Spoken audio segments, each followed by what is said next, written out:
ചെയ്യുന്നത് ഏത്തപ്പഴം ചേർത്തുള്ള മോര് കറിയുടെ ഒരു വീഡിയോയാണ്. അതെങ്ങനെയാണ് ചെയ്യുന്നതെന്ന് നോക്കാം.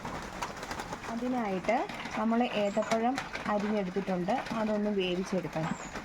ചെറിയ കഷ്ണങ്ങളായിട്ട് അരിഞ്ഞെടുത്തതാണ്. ചെറുതായിട്ട് അരിഞ്ഞ ഇഞ്ചി ചേർത്ത് കൊടുക്കാം. കൂട്ടത്തിൽ പച്ചമുളക്, കുറച്ച് വെള്ളം ചേർത്ത് കൊടുക്കാം, കുറച്ച് ഉപ്പ്. അടച്ച് വെച്ച് നമുക്ക് വേവിക്കാം. ഇനി നമുക്ക് അരപ്പ് തയ്യാറാക്കിയെടുക്കാം. അതിന് കുറച്ച് തേങ്ങ എടുത്തിട്ടുണ്ട്. അതിലേക്ക് ആവശ്യത്തിന് മഞ്ഞൾപ്പൊടി ചേർത്ത് കൊടുക്കണം. കൂട്ടത്തിൽ തന്നെ കുറച്ച് ജീരകം, വെളുത്തുള്ളിയും കൂടെ ചേർക്കാം. കുറച്ച് വെള്ളവും ചേർക്കാം.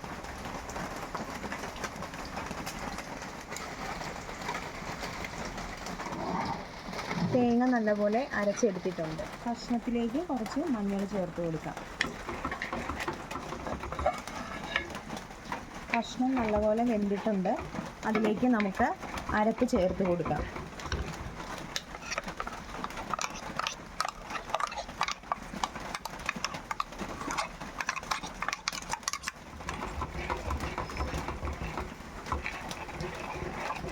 അരപ്പ് നന്നായിട്ട് വെന്ത് വന്നിട്ടുണ്ട്. ഇനി നമുക്ക് ഇതിലേക്ക് എടുത്തു വെച്ചിരിക്കുന്ന തൈര് ചേർത്ത് കൊടുക്കാം.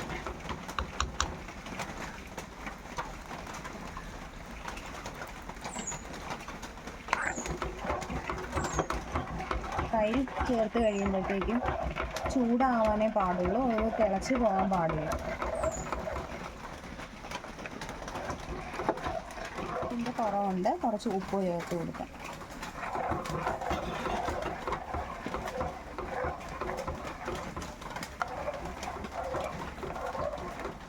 ഇനി ഇതിലേക്ക് ഒരു നുള്ള് കായപ്പൊടി ചേർത്ത് കൊടുക്കാം.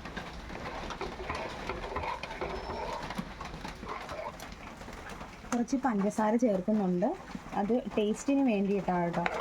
പുളിയുടെ ഒപ്പം ചെറിയൊരു മധുരവും കൂടെ വരുമ്പോൾ മോരുകൾക്ക് ടേസ്റ്റ് കൂടും. അതുകൊണ്ടാണ് പഞ്ചസാര ചേർത്തിരിക്കുന്നത്.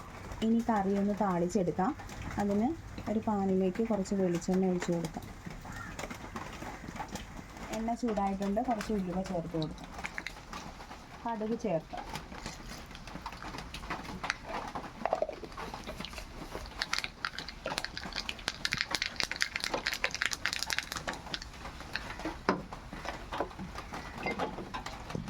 ചെറുതായിട്ട് അരിഞ്ഞു വെച്ചിരിക്കുന്ന ഉള്ളി ചേർത്ത് കൊടുക്കാം.